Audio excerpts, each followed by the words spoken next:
The trip began with a flicker of hope. On his first day, Harry met Angola's President João Lourenço in Luanda, his voice steady as he spoke of the enduring threat of landmines, a cause Diana had championed with her iconic 1997 walk.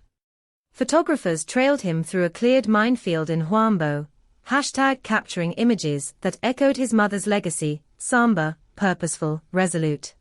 The pictures dominated global news, a fleeting moment of unity for #RA Prince estranged from his family. Buckingham Palace, despite years of tension, issued a cautious statement of support, careful not to stoke old wounds. But beneath the surface, whispers of discord grew louder. Harry's solo trip, without Meghan was seen as a sign of trouble, with sources on X claiming the couple had clashed bitterly before his departure. Meghan's focus on her Netflix series with Meghan allegedly driving a wedge between them. On the second day, Harry set out for a remote demon in camp deep in Huambo's rugged terrain, a scarred landscape where the ghosts of Angola's civil war lingered in buried explosives. He insisted on a lean entourage, just a 3-man security detail and Kofi, a local GUide whose Noel GE of the bush was unmatched.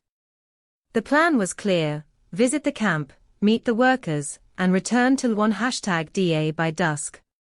RY was in good spirits, sharing a laugh with Kofi as their jeep rattled along the dirt tracks. But as night cloaked the capital, the jeep didn't return. Harry's satellite phone went silent, its signal swallowed by the vast wilderness. The camp reported no trace of him.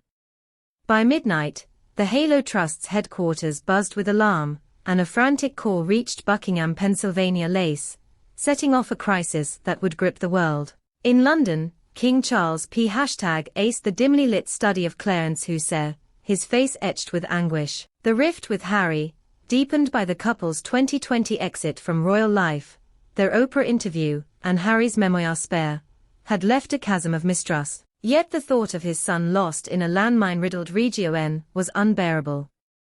Prince William, summoned from Kensington Palace, stood rigid, his voice sharp with frustration.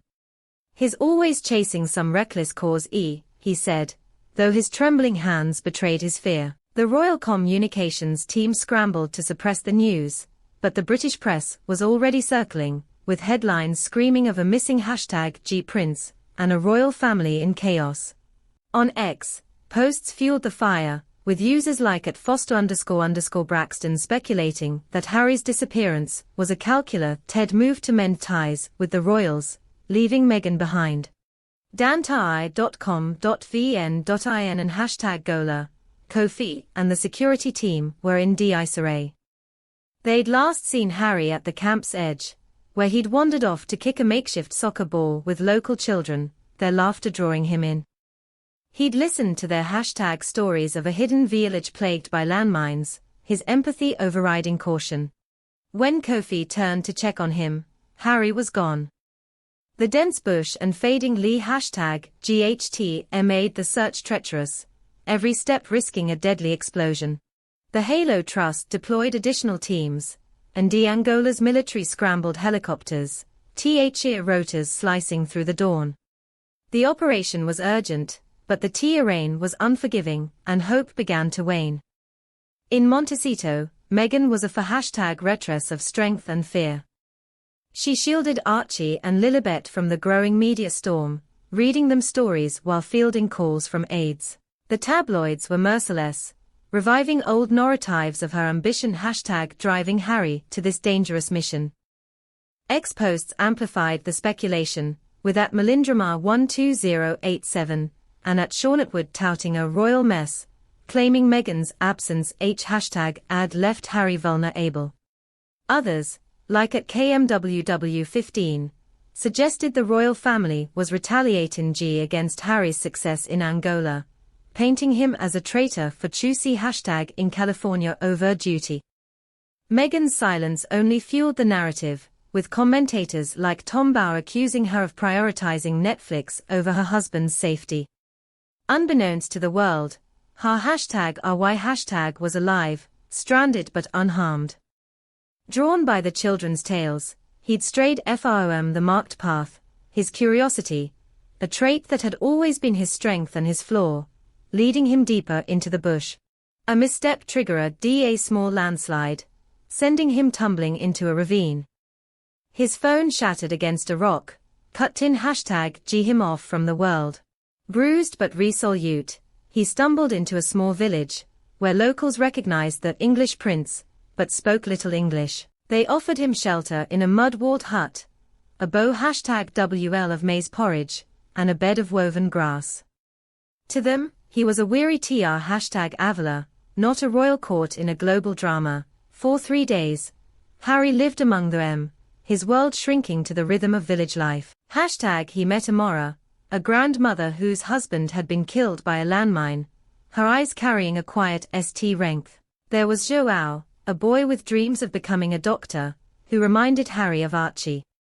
He taught Joao English words, hope, courage, family, and learned to weave grass into rope, their hands moving in silent harmony. In this village, Harry was neither prince nor outcast. He was a man finding solace in human connection, far from the media's glare and the royal family's #expectations. Meanwhile, the crisis escalated. The royal family's silence fed wild theories. Harry had vanished to escape Meghan, or the monarchy had orchestrated his disappearance to silence him. The Halo Trust's CEO, James Cohen, worked tirelessly with Angolan authorities, but his search yielded no #clues. In Montecito, Meghan's composure began to crack, her nights spent staring at her phone, haunted by the possibility of loss. The palace's reticence only amplified the chaos, with no updates beyond a terse efforts are ongoing. On the 4th day, a Halo #Trust helicopter spotted a faint signal fire, its smoke curling above the trees. Kofi, who'd refused to rest, led the rescue team to the ravine. Harry emerged, his clothes torn, his face streaked with dirt, but his smile weary and defiant. "Took you long enough," he said to Kofi, his voice thick with relief. The villagers waved him off, Joao clutching a woven bracelet they'd made together. Harry was airlifted to Luanda, where Meghan arrived hours later. Their embrace, captured by a lone photographer, was a fleeting moment of unity that silenced the doubters, if only for a moment. Buckingham Palace issued a brief statement. "The Duke of Sussex has been loca #Ted and is safe. We thank the Angolan authorities and the Halo Trust for their efforts." Behind closed doors, Charles and William sent private messages, their words cautious, but tinged with #leave. No public reconciliatio #N followed. The wounds of Hawaii's departure, his memoir, and the Oprah interview were too deep. The press spun the ordeal into a saga of recklessness, with some blaming Meghan's influence, while others saw Harry's mission as a desperate bid to reclaim his mother's legacy.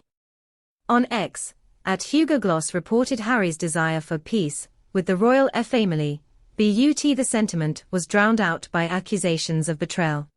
@HugoGloss #HugoGloss, for Harry, those 3 days were a reckoning. He returned to Montecito with a renewed vow to continue his work in Africa, not as a royal, but as a man driven by love for Meghan and a continent that had shaped him.